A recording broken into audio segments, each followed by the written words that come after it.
Assalamualaikum warahmatullahi wabarakatuh. Waalaikumsalam warahmatullahi wabarakatuh. Bagaimana mbak-mbak kabarnya semuanya? Alhamdulillah. Sebelum kita mulai ngaus pada hari ini, alangkah baiknya kita berdoa dulu untuk kedua orang tua kita, guru-guru kita, dan semoga apa yang kita pelajari hari ini bermanfaat dan diberkahi. Al-Fatihah.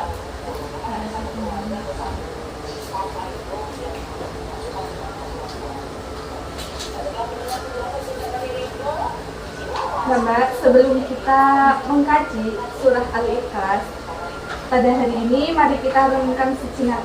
Apa sih kita belajar tafsir, tetapi kita harus juga memahami nahwu dan sorof pada Al-Quran. Karena jadinya kalau katanya Al-Quran itu kan diturunkan bahasa Arab ya, dan katanya bahasa Arab itu bahasa yang indah. Nah, makanya makna dari bahasa Arab ini harus kita perdalam dari nahwu dan sorof. Ketika kita membaca Al-Quran, kita tidak hanya membaca rangkaian huruf, tetapi kita juga harus menghafal ayat-ayatnya. Kita harus membaca Al-Quran itu, kita membaca kalam Allah yang diturunkan, yang seperti saya sebutkan tadi dalam bahasa Arab.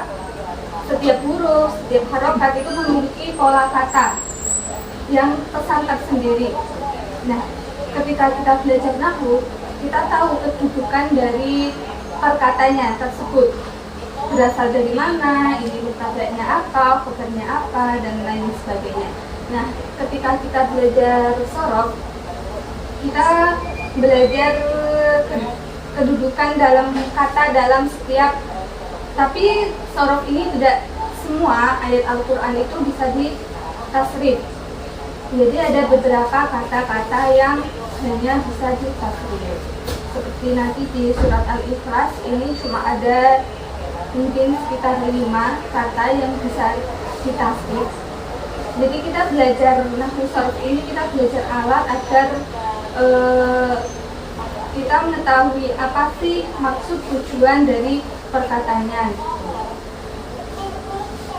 Nah, untuk pertemuan kali ini kita akan membahas surat Al-Ikhlas.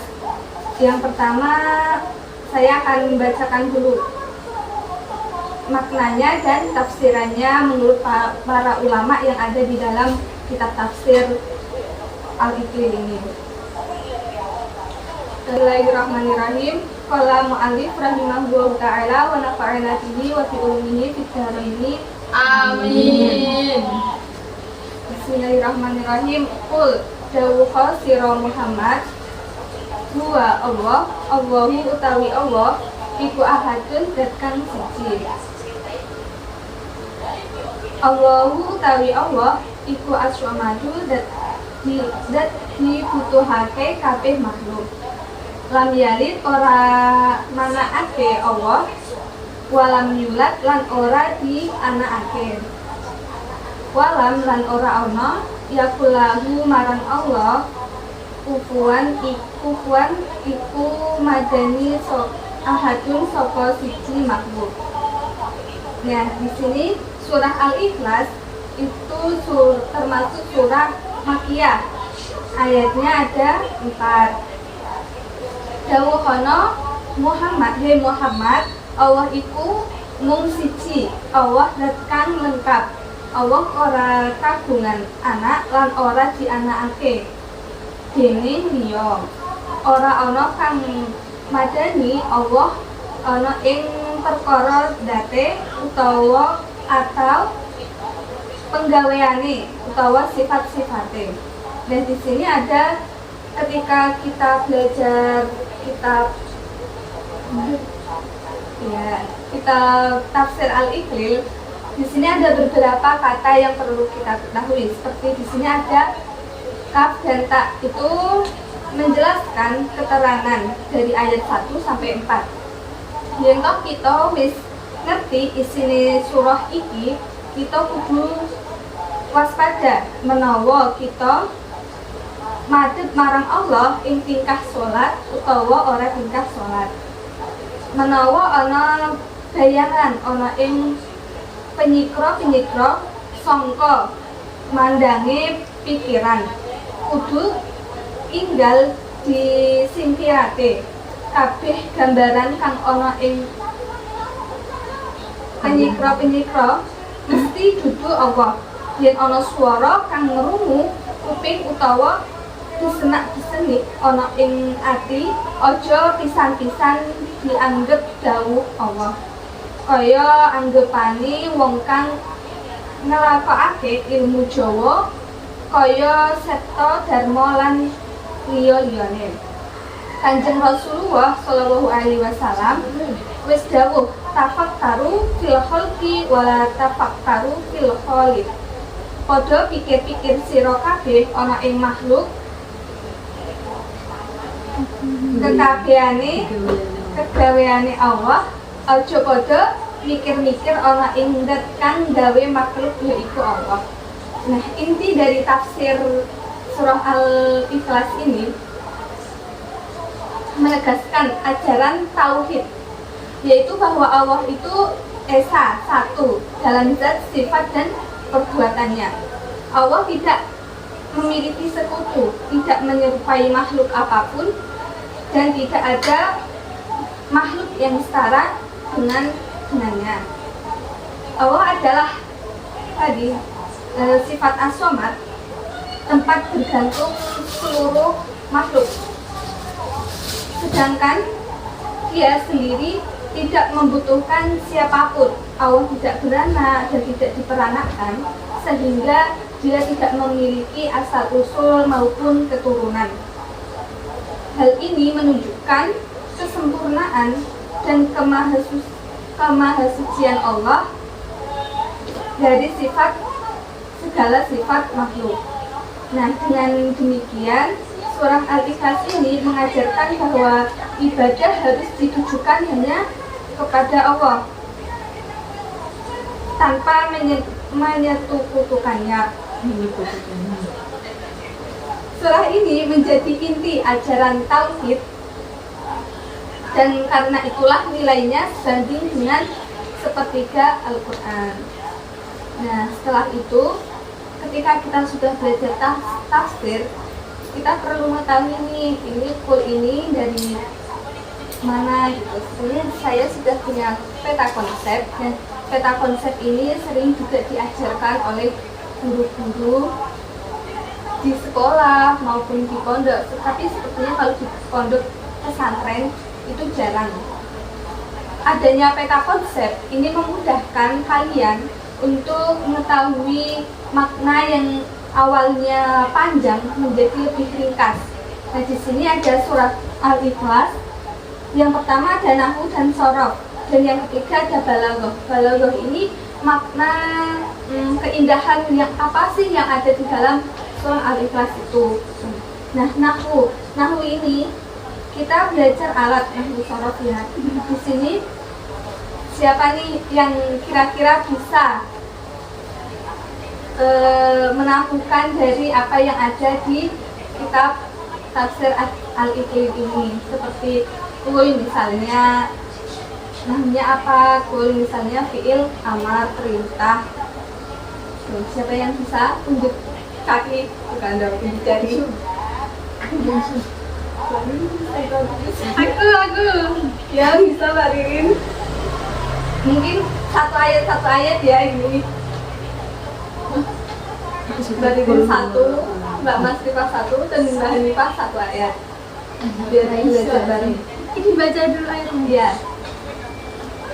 Bismillahirrahmanirrahim. Qul huwallahu ahad.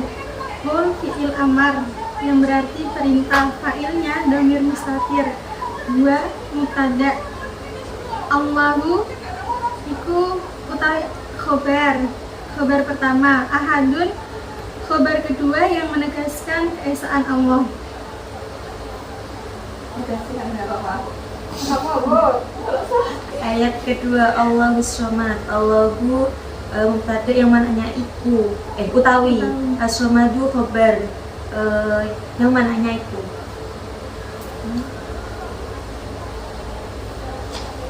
Tapi kan mau cetok, sebab aku dapat nanti tenang lagi. Bismillahirrahmanirrahim. Lam yalid wa lam yulad.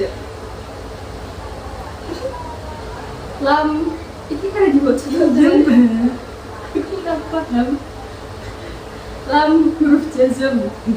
Terus aku mau nambah. Yalid langsung. Oh, yalid pengen mudore majzum karena didahului lam. Wawu atau wow atau lam yulad fi'il mudhari majzum bentuk majhul atau pasif. Wis. Benar. Ya Allah, ya Jadi Allah. ulangi ya. Kenapa sih kulnya itu kul di sini itu menjadi kata perintah yang fa'ilnya itu ketika kita strip itu fa'ilnya dhamir mustatir ala sukun. Nah, huwa di sini sebagai mubtada dan Allah itu menjadi khobar pertama. Kenapa di sini khobarnya ada dua dan khobar kedua itu hanya bukan menjadi maksud tujuan lainnya, hanya untuk menegaskan bahwa Allah itu satu. Ketika khobar itu ada khobar bilangan gitu. Begitunya apa?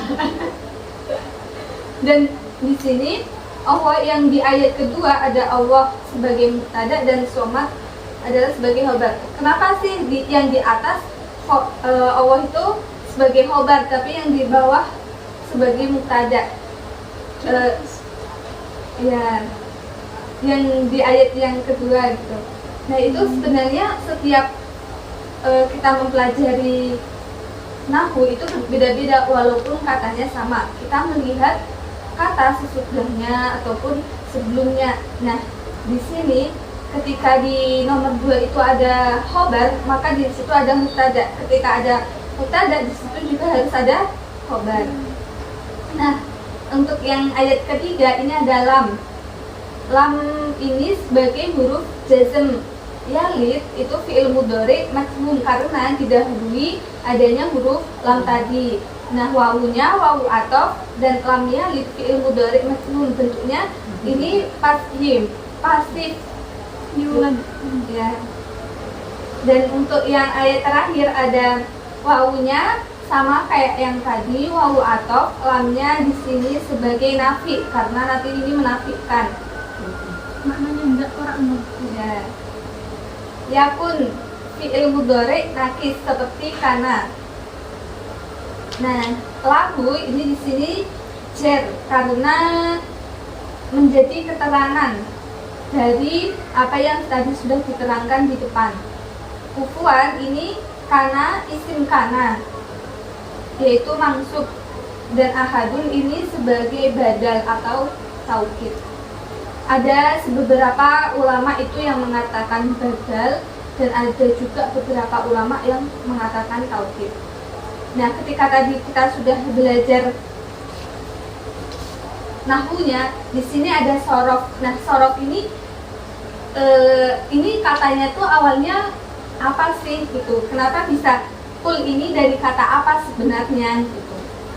Nah, di sini kul itu wazannya wazan full. Wazan Full. Ketika kita belajar nahwu sorof itu kan kita dulu pernah belajar hanya fa'ala yaf'ulu fa'lan wa maf'alan gitu. Nah, di sini full itu berasal dari wazannya full dan di sini nggak semua bisa ditasrif ya. Dua itu nggak bisa ditafsir.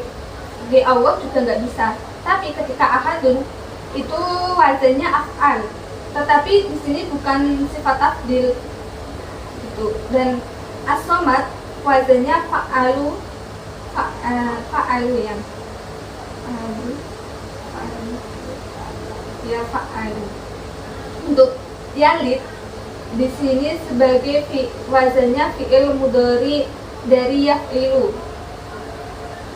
dan yulad itu yuf'alu. Yalid dan yulad itu sebenarnya berbeda, bukan sama. Tapi banyak yang orang-orang itu mengiranya sama. Itu makanya di sini dari wazan aja sudah berbeda. Untuk yang terakhir itu ada kufuan. Kufuan itu wazannya fu'ulun. Fu'ulan.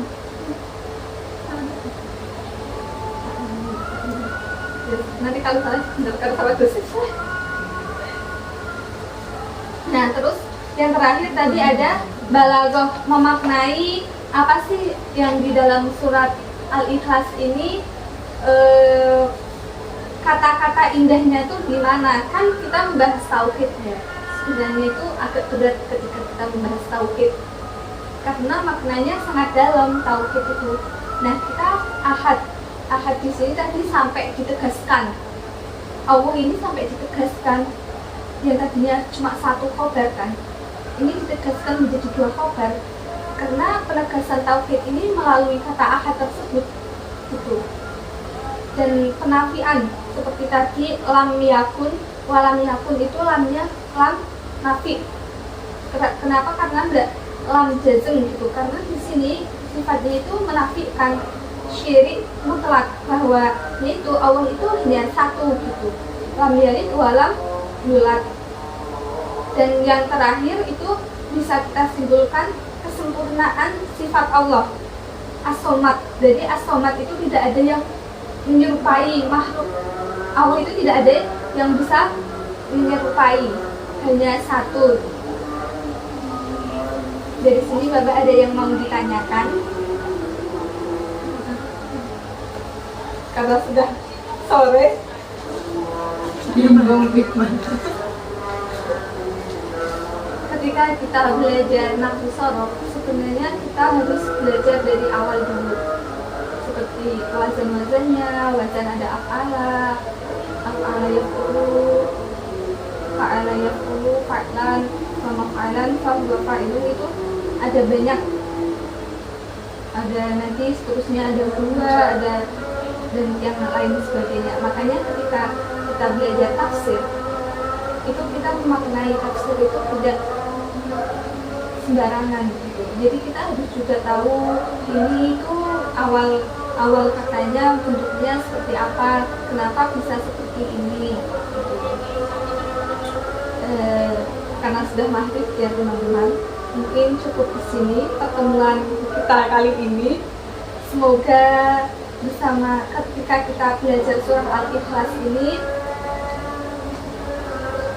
kita bisa lebih tahu mendalam makna tauhid yang ada di dalam surah Al-Ikhlas ini. Dan dari kajian tafsirnya, ini ringkasan akidah tauhid yang paling ringkas. Sebenarnya nanti kita bisa lebih mengkaji gitu di tafsir-tafsir, di kitab-kitab yang besar-besar gitu. Ayat-ayat Allah ini menegaskan bahwa seperti tadi sudah dijelaskan bahwa Allah itu hanya satu, dan Allah ini tempat bergantung makhluk, dan Allah itu tidak beranak dan tidak diperanakkan, serta tidak memiliki tandingan apapun. Nah, ketika kita belajar ilmu nahwu tadi, kita mempelajari bagaimana susunan kalimat itu terbentuk dengan rapi dan penuh penegasan, seperti penggunaan jumlah ismiyah dan jumlah fi'liyah. Ketika kita juga belajar shorof, kita bisa memahami bentuk kata. Ketika tadi kul itu awalnya dari apa, itu as-somad itu akar katanya dari shin, mim, dan dal. Dan seperti itu juga ahada itu yulad itu juga akar katanya dari apa gitu kita bisa tahu ketika kita belajar sorof. Dan ketika kita belajar tafsir kita tuh tidak ini tidak bisa belajar Al-Quran itu hanya membaca dan menghafal, tetapi kita juga memahami tafsir-tafsirannya. Tafsir itu banyak dari berbagai kalangan para mufassir, terutama tafsir ini dikarang oleh Kiai Haji Misbah bin Ibnu Mustafa. Ini bapaknya. Jadi bapaknya itu Bisri Mustafa, kakaknya itu Bisri Mustafa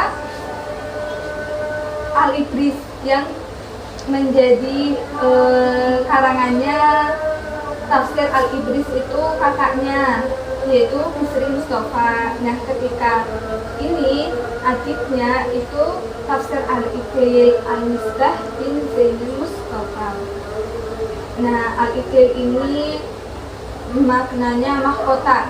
Tafsir ini lengkap 30 juz, tapi setiap cover itu berbeda-beda. Ada yang biru, ada yang ungu, ada yang merah gitu. Jadi tafsirnya gitu.